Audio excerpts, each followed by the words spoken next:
What's up, everybody? Welcome into this Saturday edition of the Pack a Day podcast here on YouTube. As always, thank you so much for joining me and taking about 10 minutes out of your day to allow me to go through a quick, Packer topic or two, something that's on my mind that I have the ability to break down a little bit of detail.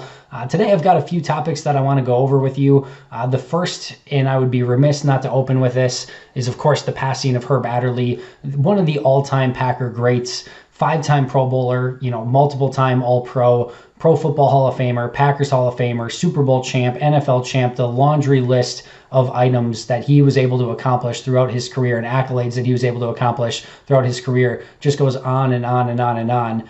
And, whenever I think about which Packers I wish I could go back and watch, because I started watching around 1991, 1992, which is already gonna, okay boomer me to death on this podcast, but that's really the time that I got to start watching Packers football. Not a bad time to come along, Brett Favre, Aaron Rodgers, and really don't know much of anything else. I did get a little Don Majkowski and Mike Tomczak, so I got a small hint of it when I was young, just to know a little bit of the pain. I can't experience 1980s, pain, 1970s and 80s pain Packers, but a little bit of it in the early 90s, but I never got to obviously, see some of these all-time greats that we constantly hear about, and, part of this rich Packers tradition and history that myself and I know so many of you have such respect and reverence for. But it starts with Bart Starr. I would love to go back and just be able to watch Bart Starr in his prime and see what he was, capable of doing on any given Sunday. But number 2 on my list, unequivocally, would be Herb Adderley. If you ask me, my Mount Rushmore of Packers that I've been such a huge fan of over the years, it's Charles Woodson, it's Sam Shields, it's Tramon Williams, it's Nick Collins. It's these aggressive ball-hawking safeties that have the ability to be true playmakers in the secondary. Those are the type of guys that I'm generally drawn to. So a player of Herb Adderley's stature, what he's been able to accomplish in his career, I just think he'd be so much fun to go back and watch and study and break down tape of. I would love to have been able to see what he was doing week by week and just shutting down opposing offenses. So a huge loss for the Packers community and Packers Nation with the loss of Herb Adderley. Certainly going to be thinking about him and his family. This is also a great opportunity to celebrate those accomplishments and think back of what Herb Adderley was able to do for the Green Bay Packers, and again, as a Pro Football Hall of Famer. His resume is almost second to none as a defensive back, and certainly worthy of all the praise and accolades that he has received. And certainly just want to say rest in peace, Herb, and we're going to miss you here in the Packers community. No easy transition after that, but let's start by going over the injury updates for the Packers and the Vikings. Let's start on the Vikings side of the ball. Of course, their defensive backfield, specifically their cornerbacks, are just annihilated. Cam Dantzler went on the COVID IR list, and then you've got Holton Hill and Mike Hughes, who are also going to be out of this game, the starting cornerbacks for the Minnesota Vikings. So they're on their last legs at cornerback, and really, at this point, the Vikings defense is basically a 3-man crew. This is Eric Kendricks at inside linebacker, a very talented sideline-to-sideline, super, aggressive and very, very smart, and just a player who really trusts his instincts at inside linebacker, in Eric Kendricks. And then you've got Harrison Smith and Anthony Harris at safety. Harrison Smith, who's still maybe just a small notch down of what he was, but still a talented, very talented safety. And Anthony Harris, who phenomenal year last year, hasn't quite lived up to that hype this year, but still 2 very talented safeties at the back end of that secondary. But everything else is just annihilated. You've got a defensive line that does not have Michael Pierce, Danielle Hunter, and now they just traded away Yannick Ngakoue. Of course, Everson Griffin left before the season, as did Linval Joseph. They just don't have the horses along the defensive line to either stop the run or rush the passer. Outside linebacker, Anthony Barr is out. The corners we already went over. So yes, they've got some solid safeties. Yes, they've got a really great inside linebacker. Everything else is basically a barren wasteland, and it's going to be an opportunity for Green Bay to take advantage of that. I think it's going to be really interesting to see how Matt LaFleur does this. The obvious option is to attack those cornerbacks early and often. It'll be really interesting to see. I'm very curious to see if there's any chance of Alan Lazard being called up this week. He practiced basically all week in full from, according to the Packers reporters who were there. He sounded like he looked good. I'm interested to see if they're ready to bring him back. If so, that gives Green Bay a huge advantage in this game, going with MVS, Alan Lazard, and Devontae Adams against that banged up, Vikings cornerback group with no pass rush up front. If not, if it's just Adams, you definitely have to think that Minnesota is going to focus on him and take him away. So that's going to be really interesting. But those cornerbacks being banged up is going to be a huge issue for the Minnesota Vikings. And then Dalvin Cook questionable as well. This was really interesting because the initial injury report came out with no injury designation for Dalvin Cook, which made it seem he also practiced in full, which made it seem quite obvious that he was going to be a full go for this game. And then mysteriously, out of nowhere, there was reports that came in that he was added to the list as questionable.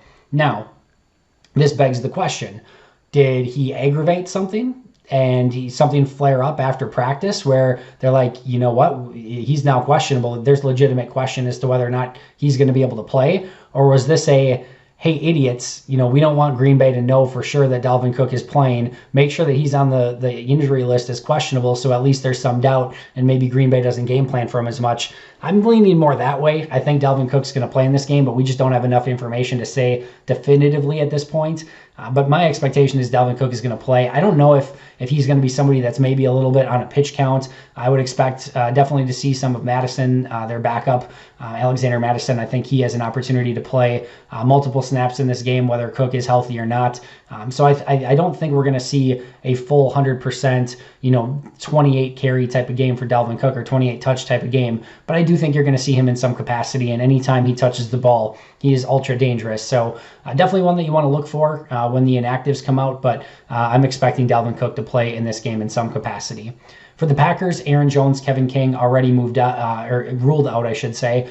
Makes it kind of easy in some way. Jamal Williams is going to be your top running back, A.J. Dillon, the backup, and I'd expect Dexter Williams to get that call up as the third running back again, unless they feel really comfortable with the health of Tyler Ervin and just feel like he can be that, emergency third back if the situation would present itself. That's an opportunity as well. But Tyler Ervin is also questionable in this game, so I think there's a decent chance that that Dexter Williams gets that call back anyway. So we'll see what happens there. And then Kevin King being out, I would expect a very similar, basically depth chart as Green Bay put out a week ago. Josh Jackson as the corner starting opposite of Jair Alexander with Chandon Sullivan in the slot. Maybe Henry Black gets a call up again. He certainly earned it. He had 6 plays on defense. 4 of them were positive plays, in my opinion. So he certainly earned it. But I don't necessarily think that because of Kevin King's injury, you need to call him back up unless, again, Darnell Savage is out too, who is also questionable. If they have multiple guys out in the secondary, then yeah, you probably want to call Henry Black or one of those defensive backs back up. So for sure out Aaron Jones and Kevin King. And then I think you have 2 real interesting questionable players here that seem to be real coin flips as to whether or not they'll play, and that's Mason Crosby, who practiced in some limited fashion in the Hudson Center on Friday. That's a good sign, but it sounds like there's still some real question as to whether or not he's going to be able to play. And then the second question, or the second real question mark, is David Bakhtiari, who practiced all week, but Matt LaFleur was almost the one to push, pump the brakes and say, hey, we don't know yet about David Bakhtiari. It's going to be a game time decision. We don't know if we want to put that risk out there yet. So I kind of lean that David Bakhtiari is not going to play in this game just based off of how Matt LaFleur kind of discussed everything in his Friday press conference. And in a way, I think that's kind of smart. You don't have the pass rushers. This is a worse pass rush group for the Minnesota Vikings than what you had with the Houston Texans just a week ago, and Green Bay was just fine against Houston. There's no J.J. Watt or Whitney Merciless right now on Minnesota. They just don't have the guys to put a ton of pressure.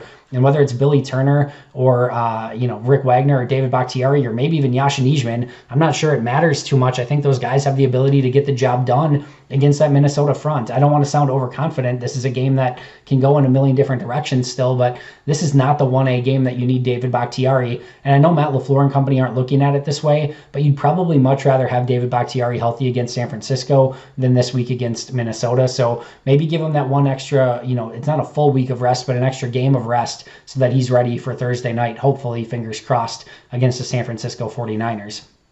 The other questionables, Raven Green, Tyler Lancaster, John Lovett, Darnell Savage, and Tyler Ervin. I think that the few interesting ones here, Raven Green, I thought he was all over the place, sometimes for good, sometimes for bad against the Houston Texans, but he brings so much versatility to the Packers defense. He's definitely one I'm keeping an eye on. Seems like he seems ready to play. He practiced all week, albeit in limited fashion. I think he's going to play, but we'll see. Darnell Savage, thought Will Redmond did a really nice job a week ago in filling in for him, but you're better with Darnell Savage out there, and I think if they can get him back, that just adds some depth to that defensive back group, especially with Kevin King not being able to play. Allows Will Redmond to potentially fill in for Raven Green if he's not able to play, so just gives Green Bay a few more options. And then Tyler Ervin, would just be so great to get him back, even if he can't do some of the gadget stuff on offense, even just as a punt returner, kick returner, he adds so much value there. But if he's able to do some of the jet sweep stuff, line up as that slot wide receiver, I think he adds a ton of value there that maybe sometimes goes unnoticed, but it's been missing over the course of the last couple weeks. So that's what I'm looking at from an injury report standpoint. The one other quick nugget, apparently there are some of those, some people, some of you who believe that Kevin King is worse than Josh Jackson and that Josh Jackson should be the starter from here on out. I'm looking at you, Peter Bukowski. I just don't see that. I think Kevin King is the far superior player than Josh Jackson at this point. Kevin King gives you more flexibility to play man defense if you want, as well as being able to play some zone. He gives you a better matchup against bigger, stronger physical wide receivers. He still has the speed. Is he a perfect corner? No. But Josh Jackson just has a lot of holes in his game yet. He's still very grabby, prone to penalties, struggles in man-to-man coverage. They played a ton of zone, almost entirely zone against the Texans. I think a lot of that was due to that being Josh Jackson's strength and not wanting to put him on an island. To me, the two could not be further away. Kevin King, the clear starter moving forward. Matt LaFleur just on Friday called him an elite cover corner in this league. So it may have been Thursday or Friday. I forget which press conference it was, but an elite cover corner. I'm not sure I would go elite, but he is a top-end starter when he is healthy and out there. You can talk about the health. You can talk about whether or not you should give him a big contract next year because of his inavailability at times, but to me, the difference between Josh Jackson and Kevin King is significant. I can't even believe I'm having to argue that, but I'll leave it right there. I'm not going to dig too far into it. I need to get out of here, but that does it for me today. Make sure to check out the Pack-A-Day podcast wherever you get your favorite podcasts. Check back here tomorrow for my 3 keys to the game for NFL Game Day, Packers, Vikings, noon football. Can't wait. But until next time, and as always, go Pack Go.